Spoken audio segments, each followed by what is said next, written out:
बिस्मिल्लाहिर्रहमानिर्रहीम। अस्सलाम वालेकुम नाज़रीन, उम्मीद करता हूँ कि आप सब खैरियत से होंगे। सऊदी वज़ारत सेहत की तरफ से गुज़श्ता 24 घंटों की अपडेट सामने आ चुकी है और पूरे सऊदी अरब से 472 न्यू केसेस रजिस्टर्ड हुए हैं।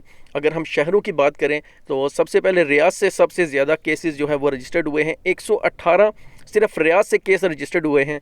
बाकी मदीना से 113, मक्का से 95, जद्दा से 80, तबूक से 22, आरर से 8, हुरैस से 8, ताइफ से 8, हफूफ से 7, खमीस मशीद से 5, बुरेदा से 2, बाकी नजरान, अलखर्ज और ज़हरन से एक एक जो है वो न्यू केस जो है वो रजिस्टर्ड हुए हैं। टोटल सऊदी अरब में अब 4,934 केसेस रजिस्टर्ड हो चुके हैं और माशाल्लाह से 805 जो है वो सेहतियाब हो चुके हैं मुकम्मल तौर पर, और अब तक 65 की जो है वो 65 की जो है वो मौत वाक़या हो चुकी है।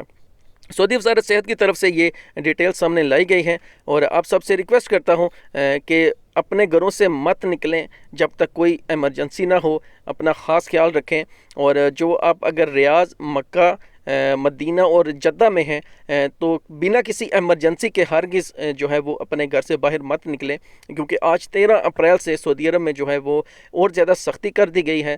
अगर जिनके पास परमिट है उनसे भी ज़्यादा पूछताछ की जा रही है और ज़रा सी भी गलती होने की सूरत में जो है वो उनको जो है वो जुर्माना कर दिया जाएगा। तो आप सबसे रिक्वेस्ट है कि अपनी सेहत का ख्याल रखें और ज़्यादा से ज़्यादा घर में रहें।